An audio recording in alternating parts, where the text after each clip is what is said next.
Alright guys, welcome back to the channel. We're going to be doing a nice little update today. We're replacing the current loop 24-inch LED here on the 20-gallon soft Peninsula tank. And we're going to be replacing it with a Reefbreeders Photon V2. So let's go ahead and take a quick look at the tank here.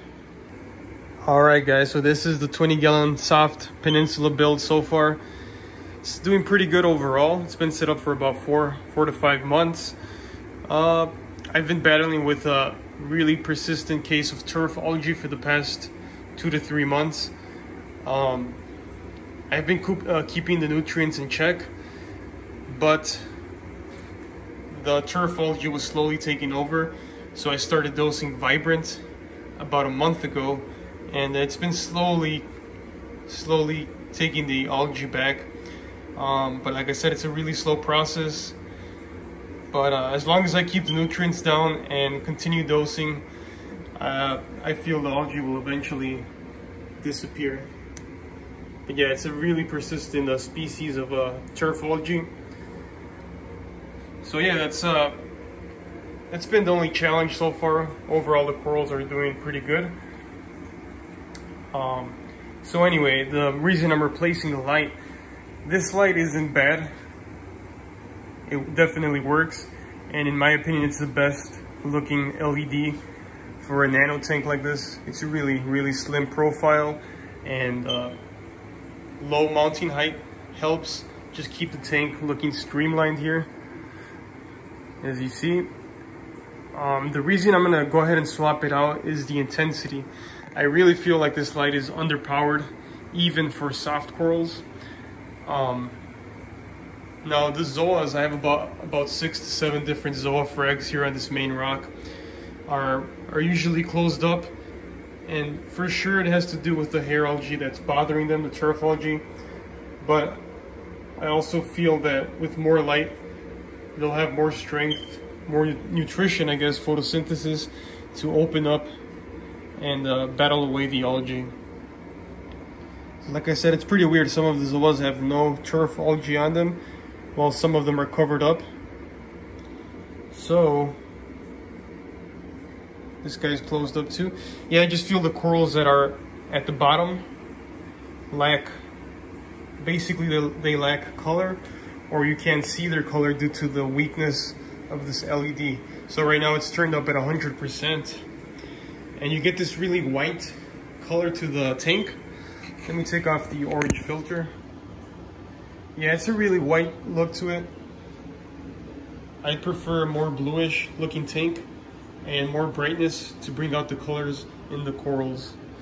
So anyway, this is an okay light for a soft coral tank.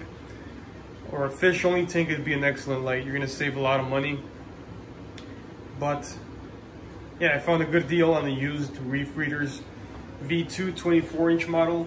So I'm gonna go ahead and put this over the tank, and let's see how it looks.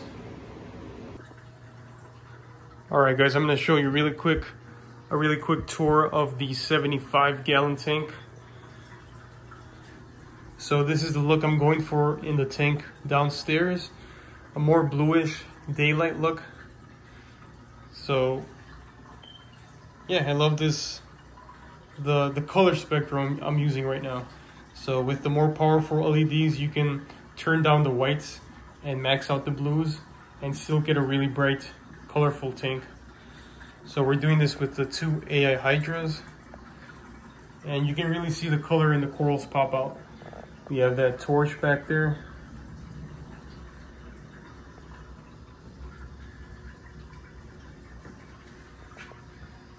And as you can see, we're also battling some turf algae in this tank, which isn't really on any of the corals in this tank for some reason.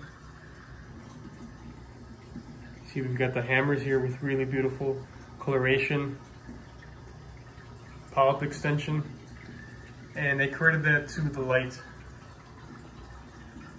So sometimes you hear people say that soft corals can get away with lower lighting, which I think is true, but that doesn't necessarily mean that they'll thrive or prefer the lower lighting. So let's see if we can get this more bluish look in the tank downstairs. This is without the orange filter. It looks even bluer than it is in person. But yeah, here we go. All right, let's go ahead and install the Photon. Just got it delivered here. I got this used on Facebook. It was I think I paid about 250 bucks for it, which brand new goes for about 440 with tax. So it's almost half, about 60% of the retail price. And the guy said he only used it for about 3 months. So let's go ahead and open it up and set it up over the nano tank. All right, guys, like I said, this is a used version of the light, but it is the newest V2 Plus Bluetooth controllable version of the light. So let's go ahead and open it. It looks practically brand new. Yeah, the guy packed it very well. He had the box and all the styrofoam to it, so that's really cool. All right, let me go ahead and move this. All right, so we have it really neatly packed. All right, we got the instruction manual.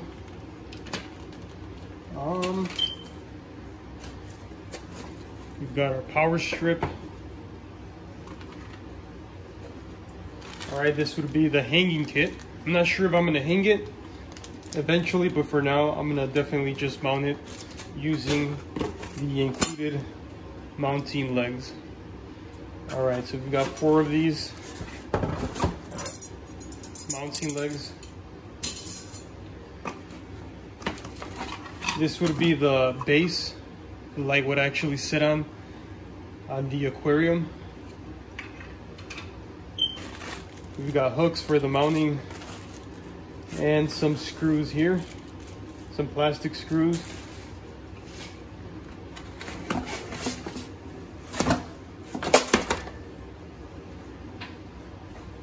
All right, we've got a physical remote control. Nice. And the actual LED, let's take a look here. All right, definitely heavier than the Orbit, but it looks very well taken care of. No salt spray whatsoever. Very clean. Yeah, man, if someone sent it to me and said it was brand new, I definitely would believe it. It's totally clean. And yeah, I'm happy I jumped on the deal because, like I said, it was about 60% of the retail price. And the guy said it was in a very good condition, and he did not lie. All right, so this is the LED. Feels a lot heftier than the Orbit. And we expect it to do a way better job. And it should for the price and for the name recognition of the Reefbreeders brand.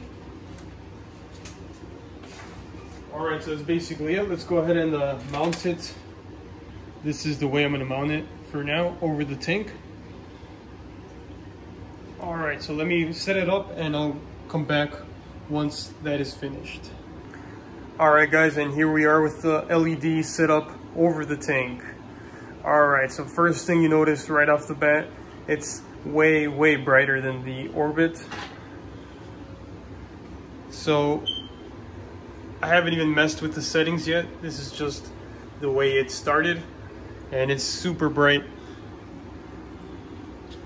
So you can see everything in way more detail, a lot more color to the corals. So obviously I'm gonna go ahead and set this to a way lower intensity for acclimation purposes. It's not a good idea to have your corals in low light and then suddenly blast them with this super high intensity light. But yeah, I'm super happy with the way the tank looks with the LED. Yeah, it's really bright. I slightly prefer the Orbit's look over the tank. It's just a slimmer profile, so I really like that about the current fixture. This one isn't too bad, especially like from the side or a distance. it really you can't really see it because it's a really thin LED.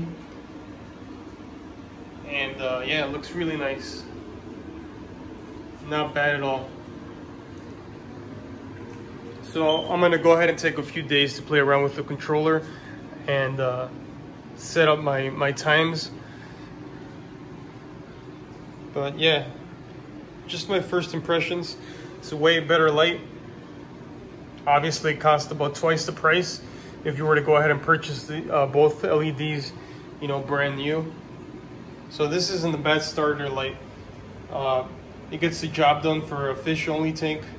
If you're going for corals, you know, anything that requires more light, anything more than GSP, you're gonna need maybe 2 strips, which at that point you might as well save up and get yourself something better like this.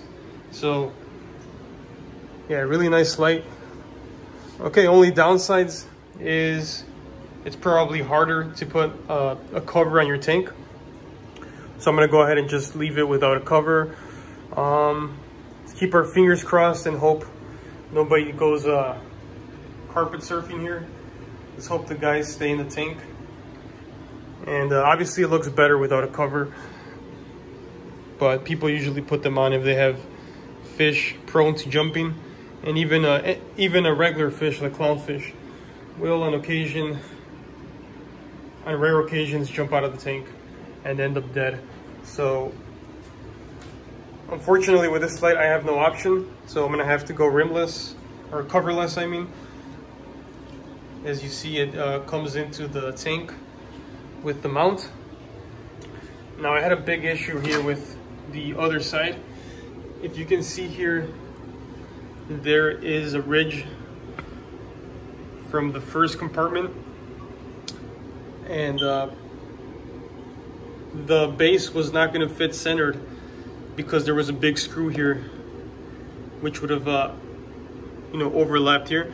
So I had to go ahead and saw off this front piece of the base.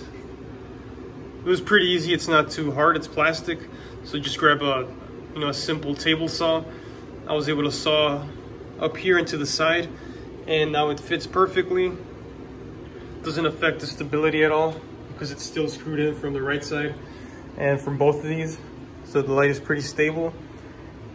And yeah, it looks nice. It's all the way at the back. So yeah guys, that's about it. I'm way happy with the way the LED looks, especially inside of the tank. Like I said, it's a little more pronounced than the Orbit because it's higher off the tank. So that's the only thing I preferred about the Orbit LED, the slimmer profile. This one is a beefier light, but you can also expect, you know, better results with something like this. So yeah, just keep that in mind. If you're going to use it for a Peninsula tank or this specific tank, you're going to have to modify the bracket here, which is it's pretty simple. And if you ever need it again, you can probably just order replacement brackets for it. All right, the only other thing that is better about the current loop LED is that it's app controlled. Now Reefbreeders has an app, but it's not, it's still in beta testing, so you cannot program this light through an app. And once the app is compatible, you will need to buy separate hardware so that you can, you know, control it through Wi-Fi. So it's probably going to be a Wi-Fi dongle similar to Kessel. So for now, I'm going to be using this wireless. It's also a Wi-Fi remote, which is it's pretty nice, but I have to say it's more complicated. I'm going to have to go ahead and read the manual. It's more complicated than just using your phone. So I have no clue why they didn't spend the money on the R&D to get the app. The remote is nice, feels high quality, and it's probably going to take me, you know, 15 minutes to read through it and program my my settings. So once I get that down, I probably will not need the Wi-Fi dongle moving forward. It's not a big deal, but it would be nicer to be able to program everything through your app. All right, guys, so that's about it. I'm happy with the way it looks in the tank. So let me go ahead and program this, and I'll update you guys later on. And before we finish, let me show you guys my quarantine tank really quick. So we've got 2 new arrivals here. All right, we've got this Starkey damselfish. Really beautiful specimen. He is gonna go in the 20-gallon Peninsula with the clownfish.